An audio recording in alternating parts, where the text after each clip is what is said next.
मित्रों, अधिकतर जनमानस यही जानते हैं कि महाशिवरात्रि भगवान शिव और माता पार्वती के विवाह के उपलक्ष्य में मनाया जाता है। लेकिन कुछ विद्वानों का मानना है कि शिवरात्रि के दिन ही भगवान शिव ने कालकूट नाम का विष पिया था, जो सागर मंथन के समय समुद्र से निकला था। परंतु शिव पुराण में एक शिकारी से जुड़ी कथा का वर्णन किया गया है। आज की इस वीडियो में हम आपको शिव पुराण में वर्णित महाशिवरात्रि की कथा बताने जा रहे हैं। शिव पुराण के कोटि रुद्र संहिता में वर्णित कथा के अनुसार पौराणिक काल में किसी वन में एक भील रहता था, जिसका नाम गुरुद्रुह था। उसका परिवार बड़ा था। वह बलवान और क्रूर स्वभाव का होने के साथ ही क्रूरतापूर्ण कर्म भी किया करता था।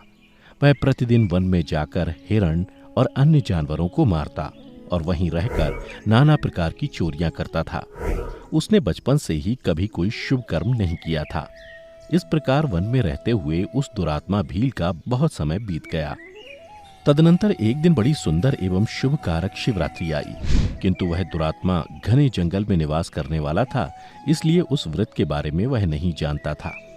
उसी दिन उस भील के माता पिता और पत्नी भूख से व्याकुल होकर उससे खाने की मांग करने लगे।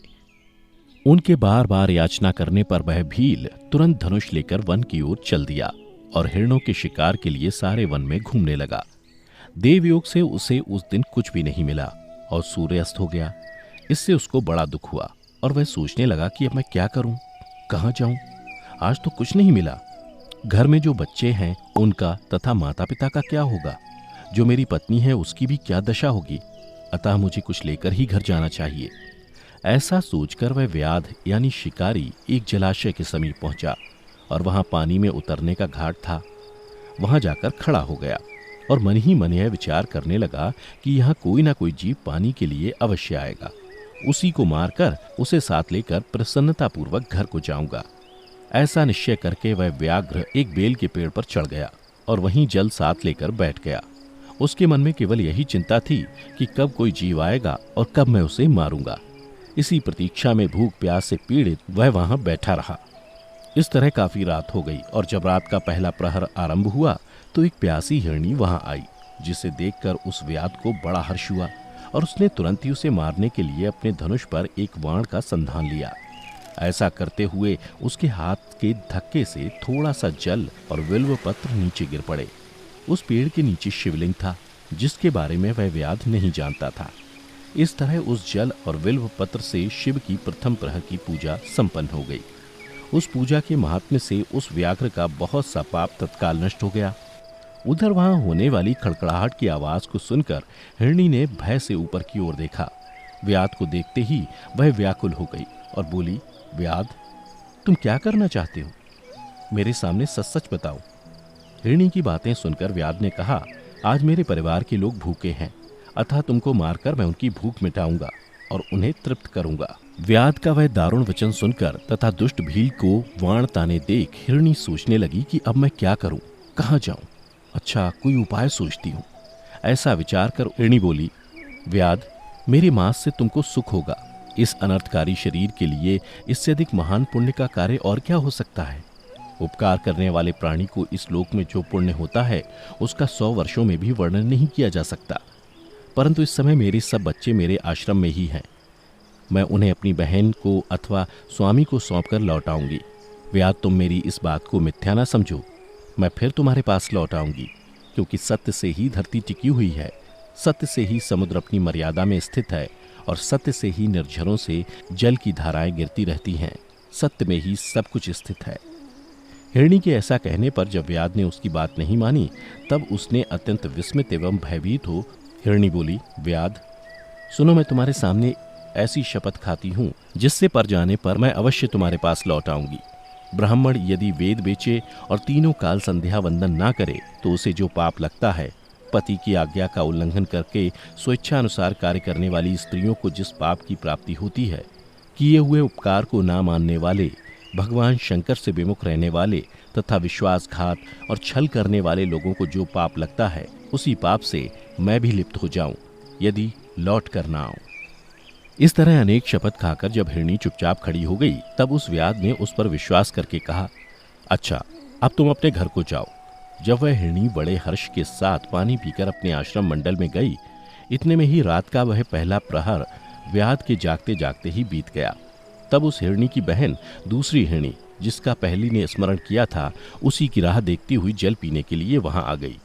उसे देखकर भील ने स्वयं बाण को तरकश से खींचा। ऐसा करते समय पुनः पहले की भांति भगवान शिव के ऊपर जल और बिल्वपत्र गिरे। उसके द्वारा महात्मा शंभू की दूसरे प्रहर की पूजा संपन्न हो गई। यद्यपि वह प्रसंगवश ही हुई थी, तो भी व्याध के लिए सुखदायिनी हो गई। हिरणी ने उसे वाण खींचते देख पूछा, वनेचर, यह क्या करते हो? व्याध ने पूर्ववत उत्तर दिया, मैं अपने भूखे कुटुंब को तृप्त करने के लिए तुझे मारूंगा। यह सुनकर वह हिरणी बोली, मेरा देह धारण सफल हो गया, क्योंकि इस अनित्य शरीर के द्वारा उपकार होगा, परंतु मेरे छोटे छोटे बच्चे घर में हैं, अतः मैं एक बार जाकर उन्हें अपने स्वामी को सौंप दूं, फिर तुम्हारे पास लौट आऊंगी। हिरणी की बात सुनकर व्याध बोले, मुझे तुम्हारी बात पर विश्वास नहीं है, मैं तुम्हें मारूंगा, इसमें संशय नहीं है। व्याध की बातें सुनकर हिरणी भगवान विष्णु की शपथ खाती हुई बोली, व्याध, जो कुछ मैं कहती हूँ उसे सुनो।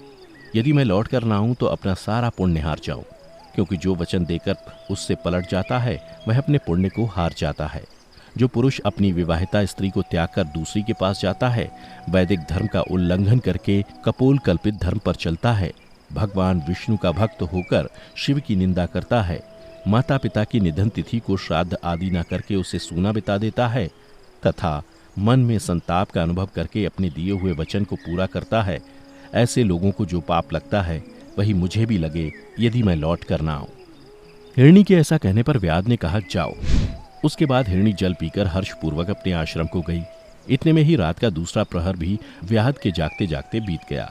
इसी समय तीसरा प्रहर आरंभ हो जाने पर हिरणी के लौटने में बहुत विलंब हुआ जान व्याध उसकी खोज करने लगा। इतने में ही उसने जल के मार्ग में एक हिरण को देखा। वह बड़ा हष्टपुष्ट था। उसे देखकर व्याध को बड़ा हर्ष हुआ और वह धनुष पर वाण रखकर उसे मार डालने को उद्यत हुआ। ऐसा करते समय उसके प्रारब्धवश कुछ जल और बिल्वपत्र शिवलिंग पर गिरे। उससे उसके सौभाग्य से भगवान शिव की तीसरे प्रहर की पूजा भी संपन्न हो गई। इस तरह भगवान ने उस पर अपनी दया दिखाई। पत्तों के गिरने की आवाज सुनकर उस हिरण ने व्याध की ओर देखा और पूछा, क्या करते हो?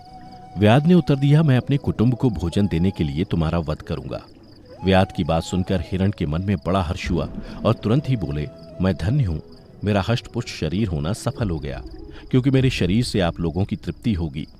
जिसका शरीर परोपकार के काम में नहीं आता, उसका सब कुछ व्यर्थ चला गया। जो सामर्थ्य रहते हुए भी किसी का उपकार नहीं करता, उसकी वह सामर्थ्य व्यर्थ चली जाती है तथा वह परलोक में नरकगामी होता है।